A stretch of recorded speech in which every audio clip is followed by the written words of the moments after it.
I think I'm in the wrong school. Look, Mr. Kotter, Freddie's mad at Vinny, because Vinny didn't do Freddie's English homework, like I told him.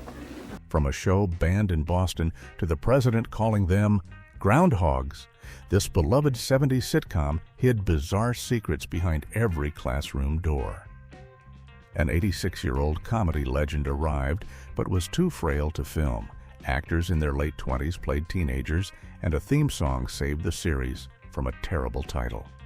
Here are 15 weird facts you didn't know about Welcome Back, Kotter, 1975. Fact 1. The show was renamed because nothing rhymes with Kotter. When the network gave Gabe Kaplan's new sitcom the green light, they planned to call it simply Kotter, after the main character who returns to teach at his old high school in Brooklyn. But there was one major problem nobody anticipated. The title was impossible to write a catchy theme song around. The producers hired John Sebastian, the former lead singer of the Lovin' Spoonful, to compose the opening music, and Sebastian quickly found himself stuck in a creative nightmare. He spent days trying to find words that rhymed with Kotter, but everything he came up with sounded terrible. Otter, blotter, daughter, and slaughter were the best options available, and none of them worked for a sitcom about a dedicated teacher and his misfit students. Sebastian realized he was approaching the problem from the wrong angle, so he decided to abandon the rhyming scheme entirely and focus on the show's premise instead. He wrote a warm, nostalgic song about a man returning to his roots and reconnecting with the place where he grew up, calling it Welcome Back. The melody was simple and memorable, with a chorus that repeated the title phrase over and over. When Sebastian presented the song to the producers, they were so impressed that they made a surprising decision. They changed the name of the entire series to match the theme song. The show became Welcome Back, Kotter, and Sebastian's tune became a massive hit, reaching #1 on the Billboard Pop Chart in May of 1976. The song ended up being more successful than anyone expected, proving that sometimes creative limitations lead to better results than anyone could have planned. Fact 2. Boston banned the show over desegregation fears. When Welcome Back, Kotter premiered on September 9, 1975, viewers across America tuned in to watch the new sitcom about a teacher and his diverse group of students, except for audiences in Boston, where the show was completely banned from airing.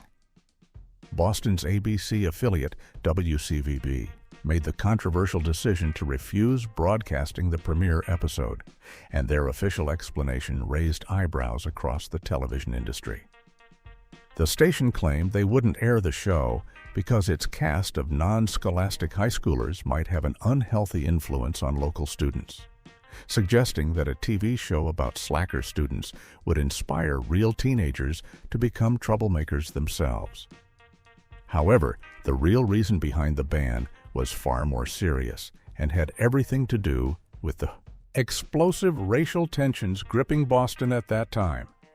The city was in the middle of a violent crisis over court-ordered school desegregation, which required busing inner-city black students to predominantly white school districts in more affluent neighborhoods.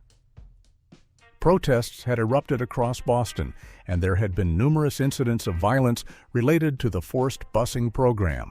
WCVB executives feared that airing a show featuring an integrated classroom with students from different ethnic backgrounds, including African-American Freddie Boom Boom Washington, Puerto Rican Jewish Juan Epstein, and Italian-American Vinnie Barbarino, might somehow make the situation worse. Gabe Kaplan, who played the title character and created the show, called the station's decision the worst kind of censorship in newspaper interviews, insisting that there was nothing controversial about the series. After 4 weeks and 5 episodes, it became obvious to everyone that the Sweat Hogs were far more interested in cracking jokes and pulling harmless pranks than making any kind of political statement, and the ban was finally lifted, allowing Boston audiences to catch up on what they had been missing. Fact 3. Groucho Marx was too weak to film. His cameo, Gabe Kaplan was such a huge fan of the Marx Brothers that he worked Groucho Marx impressions into nearly every episode of Welcome Back, Kotter doing the comedian's signature hunched walk, wiggling eyebrows, and rapid-fire one-liners whenever he got the chance. Robert Higgies, who played Juan Epstein, deliberately patterned his character after Chico Marx, making the show feel like a love letter to the legendary comedy troupe. When producers learned that the real Groucho Marx was willing to make a quick walk-on appearance in the episode titled Sadie Hawkins Day, everyone on set was thrilled beyond belief. The planned scene was simple but perfect. Kotter would do one of his frequent Groucho impressions in front of the class, and then the real Groucho would appear to deliver his reaction to being impersonated. It would have been a historic moment bringing together old and new comedy. But when the 86-year-old Marx arrived on set, it became immediately clear that something was very wrong. The legendary comedian, who had spent decades making audiences laugh with his quick wit and physical comedy, was too weak and frail to perform even a brief cameo appearance. The producers made the difficult decision to cancel the scene entirely, rather than risk his health or capture him looking diminished on camera. Before Marx left, the cast gathered around him for publicity photographs, hoping to at least document the moment when comedy history almost happened. However, those photos showed Marx looking so fragile and aged that the network decided they could never be released to the public, as they didn't want fans to remember the comedy legend that way. The photographs remained locked away for decades until they finally surfaced on the internet many years after Marx's death, showing a bittersweet moment of respect between generations. Fact 4. President Jimmy Carter called them the Groundhogs. By 1977, Welcome Back, Kotter had become such a massive cultural phenomenon that even the President of the United States was supposedly a fan of the show. Ron Palillo, who played the lovable nerd Arnold Horshack, told People magazine that the series was so incredibly popular that Disneyland officials actually asked him not to visit the theme park because they were concerned they couldn't provide adequate security to control the crowds that would mob him. The show's success reached all the way to the nation's capital, and Gabe Kaplan received an invitation to visit the White House to meet President Jimmy Carter in person. Kaplan was excited for the opportunity and looked forward to discussing the show with the leader of the free world, assuming that Carter must have been a genuine fan to extend such an invitation.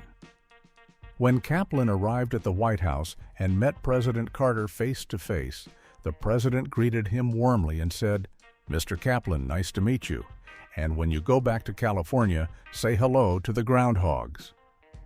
Kaplan stood there in stunned silence, realizing that the president had completely mangled the name of the show's most important element.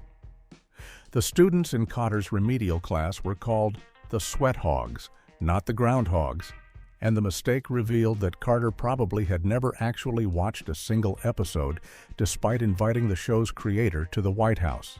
It was an embarrassing moment that became a legendary story in the show's history, proving that even presidents sometimes pretend to be familiar with popular culture when they have no idea what they're talking about. The incident perfectly captured the awkward gap between Hollywood and Washington, where politicians try to seem relatable by name-dropping TV shows they've never seen. Fact 5. The producer manipulated Kaplan and Strassman against each other. Behind the scenes of Welcome Back, Kotter, a toxic situation was brewing that nobody in the cast understood until it was almost too late. Marcia Strassman, who played Gabe Kotter's wife Julie, gave a brutally honest interview to People magazine in 1978, where she publicly trashed the show, and especially Gabe Kaplan, telling the reporter that working on the series was miserable, and that she didn't get along with her co-star at all. She even went so far as to say, "I pray every day for a cancellation," making it clear she wanted nothing more than for the show to end so she could escape the terrible working environment. The interview shocked readers and seemed to confirm that the friendly chemistry viewers saw on screen was completely fake. However, when Gabe Kaplan read the People magazine article, instead of getting angry or firing back with his own comments, he decided to do something unexpected. He reached out directly to Marcia Strassman to talk about what she had said. During their conversation, both actors made a stunning discovery that changed everything they thought they knew about their working relationship. Producer James Komack had been playing a manipulative game with them for months, separately telling each actor that the other one disliked them and didn't want to work together. Komack had apparently been feeding Strassman complaints that Kaplan supposedly made about her, and telling Kaplan that Strassman resented working with him, creating an artificial tension between the two leads that served the producer's purposes. When they compared notes, they realized they had been victims of deliberate manipulation designed to keep them apart and create drama. Kaplan also revealed to Strassman during their conversation that he had actually been pushing for the show to feature more balance between Kotter's work life and home environment, which would have given Strassman significantly more screen time and better storylines, completely contradicting what Komack had told her. Fact 6. John Travolta earned only $2,000 per episode in Season 4. John Travolta's career trajectory during Welcome Back, Kotter was unlike anything television had seen before. He started the series as a young, unknown actor in 1975, playing the dim but lovable Vinnie Barbarino, and the role made him a teen idol almost overnight. But by 1977, something extraordinary happened. Travolta starred in Saturday Night Fever, which became a cultural phenomenon and earned him an Academy Award nomination for Best Actor at just 24 years old. The following year, he starred in Grease, another massive box office hit that cemented his status as one of the biggest movie stars in the world. By the time Welcome Back, Kotter entered its fourth and final season in September of 1978, Travolta was earning millions of dollars per film and had absolutely no interest in returning to television full-time. His original 5-year contract with the show had been renegotiated after his explosive movie success, allowing him to appear in the final season only as a special guest star rather than a regular cast member. The financial arrangement that resulted was absolutely stunning. Despite being one of the most famous actors in America, Travolta earned just $2,000 for each episode he appeared in during Season 4, which works out to roughly $9,600 in today's money. He only showed up for 10 out of the 22 episodes that season, and the show had to completely restructure itself around his absence. The storyline explained that Vinnie Barbarino had graduated and gotten a job as a hospital orderly, allowing him to pop in occasionally but no longer be a central part of the classroom dynamics that had made the show successful. Fact 7. The Sweat Hogs were named after lack of air conditioning. The term Sweat Hogs wasn't just a clever made-up name for television. It came directly from Gabe Kaplan's real experiences as a student at New Utrecht High School in Brooklyn during the 1960s. Kaplan had been placed in remedial classes along with other students who were considered underachievers or troublemakers, and those classes were held in the absolute worst location in the entire school building. The remedial education classes were stuck on the very top floor of New Utrecht High, which was an old building that had no air conditioning system whatsoever. During the hot months in New York City, which could stretch from late spring through early fall, the top floor became unbearably hot because heat naturally rises through buildings and gets trapped at the highest levels. Students who had to sit through classes on that top floor would sweat constantly, their shirts and clothes becoming damp as they tried to concentrate on their lessons in the stifling heat. The combination of being labeled as remedial students and literally sweating through their classes led to the students in those top-floor classrooms being nicknamed the Sweat Hogs by other people in the school. When Kaplan developed his stand-up comedy routine and later pitched the concept for Welcome Back, Kotter, he kept the name Sweat Hogs because it perfectly captured both the physical reality of those classrooms and the way society looked down on students who struggled academically. The name suggested these kids were viewed as dirty, sweaty, and undesirable, basically pigs, by the educational system that was supposed to help them. It was a harsh nickname that reflected real prejudices, but Kaplan turned it into a badge of honor for his characters, showing that the so-called sweat hogs were actually funny, loyal, creative, and deserving of respect despite what others thought of them. Fact 8. Charlie's Angels stars. Auditioned for Julie Kotter. When casting was underway for Welcome Back, Kotter, producers needed to find the right actress to play Julie Kotter, the supportive wife of the main character who would provide a home life counterbalance to all the chaos of the classroom scenes. Among the many actresses who auditioned for this role were two women who would soon become massive stars in their own right, Farrah Fawcett and Kate Jackson. Both actresses read for the part of Julie Kotter, but ultimately the producers decided to go with Marcia Strassman instead, giving Fawcett and Jackson the disappointing news that they hadn't gotten the job. Just 1 year later, both Farrah Fawcett and Kate Jackson were cast as two of the leads in Charlie's Angels, which became one of the biggest television hits of the 1970s and turned them into household names. If either one of them had been cast as Julie Kotter, the entire landscape of 1970s pop culture would have been completely different. Despite not working together on Welcome Back, Kotter, Marcia Strassman ended up becoming good friends with Kate Jackson after both women had established their television careers. When Strassman's 30th birthday came around, Jackson gave her an incredibly generous and exciting gift, a brand new motorcycle. Strassman was thrilled with the present and loved riding the motorcycle around Los Angeles, but the gift ultimately led to a traumatic incident. Not long after receiving the motorcycle, Strassman was involved in a serious accident while riding it that left her with a deep gash on her cheek. The injury was severe enough that she required 10 stitches to close the wound, and even after the stitches were removed, she was left with visible scarring. Strassman eventually had to undergo plastic surgery to repair the damage to her face and minimize the scar, turning what had been a thoughtful birthday present into a painful and expensive ordeal. Fact 9. The actors were way too old for high school.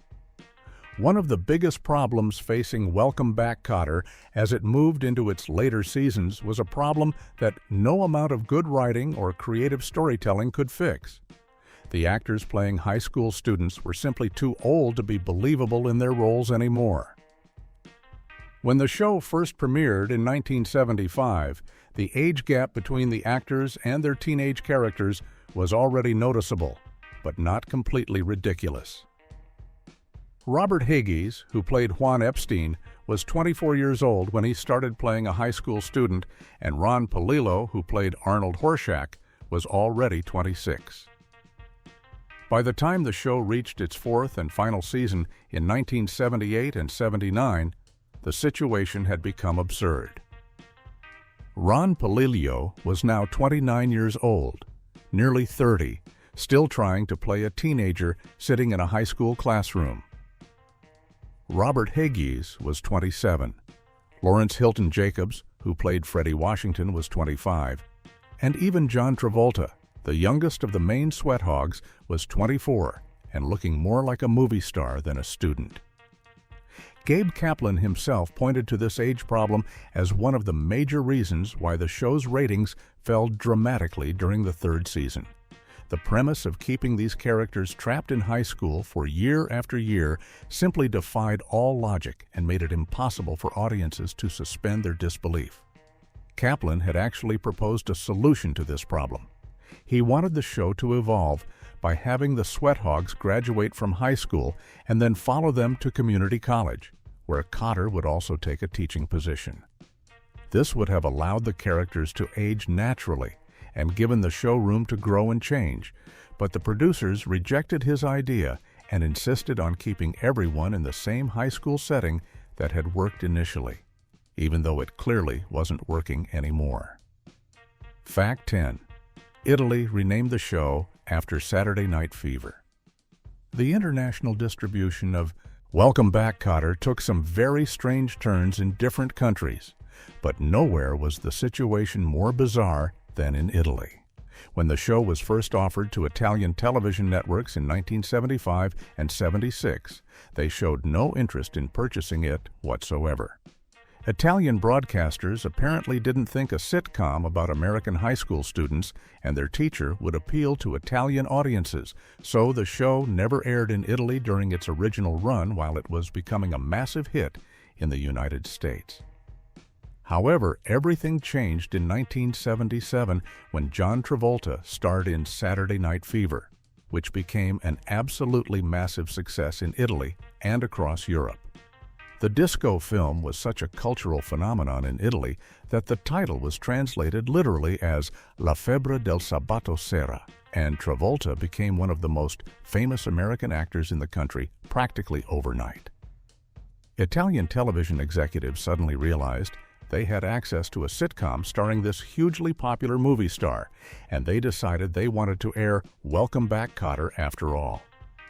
But instead of using the original English title or creating a proper Italian translation of what the show was actually about, they made a cynical marketing decision to capitalize on Saturday Night Fever by renaming the sitcom I Ragazzi del Sabato Sera, which translates to Saturday Night Guys or The Boys of Saturday Night. The new title had absolutely nothing to do with the actual content of the show. There was no disco dancing, no nightclubs, and nothing about Saturday nights in Welcome Back, Kotter. But Italian broadcasters didn't care, because they knew the association with Travolta's hit movie would attract viewers who might not otherwise tune in for a show about Brooklyn high school students. Fact 11. Steve Guttenberg was Travolta's stunt double in a commercial. The merchandising machine that surrounded Welcome Back, Kotter at the height of its popularity was absolutely massive, with manufacturers producing everything from lunchboxes and comic books to trading cards and action figures. One of the stranger products to emerge from the show's success was a board game called Welcome Back, Kotter, the Up Your Nose with a Rubber Hose game, which was manufactured by Ideal Toys in 1976. The game's title came from Vinnie Barbarino's signature catchphrase, which had become one of the most quoted lines on television that year. To promote the board game, Ideal Toys produced a television commercial that featured the Sweathogs characters playing the game and delivering their famous one-liners. However, the production of this commercial had a surprising connection to another future Hollywood star. Steve Guttenberg, who would later become famous for starring in the Police Academy movies and other comedies throughout the 1980s, was working as a young actor and extra in 1976, trying to get whatever work he could find in the entertainment industry. When the commercial for the Welcome Back, Kotter board game was being filmed, Guttenberg was hired as John Travolta's stunt double, even though the commercial didn't involve any actual stunts or dangerous activities.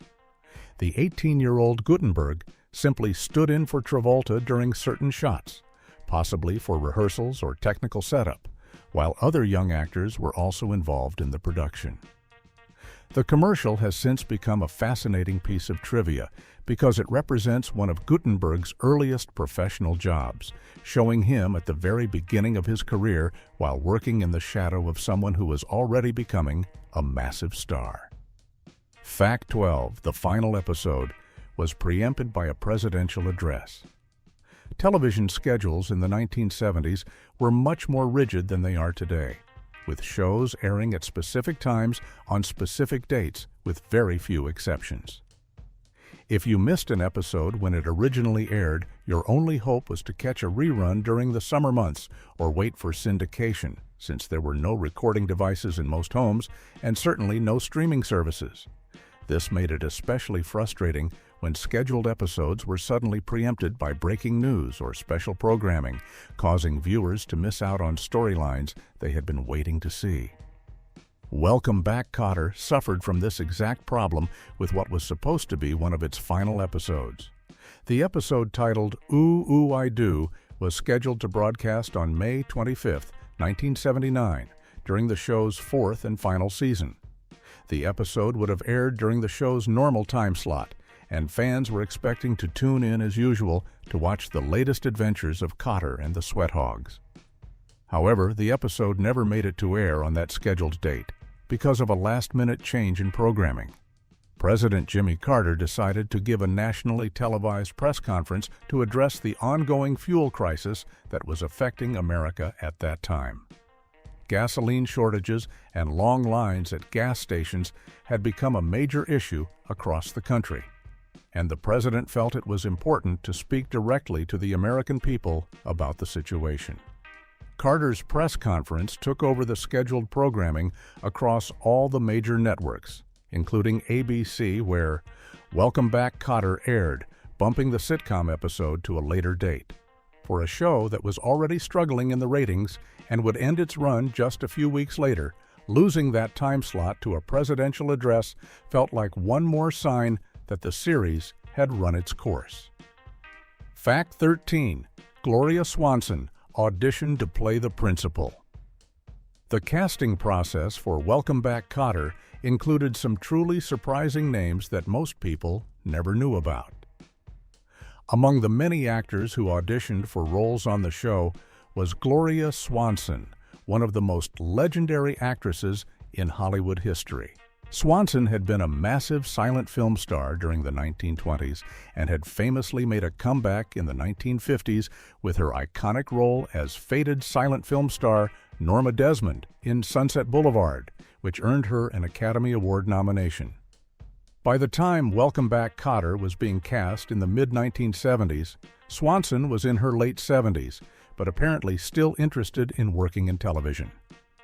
The specific role that Swanson auditioned for was the school principal, who would serve as the authority figure overseeing both the students and Gabe Kotter himself.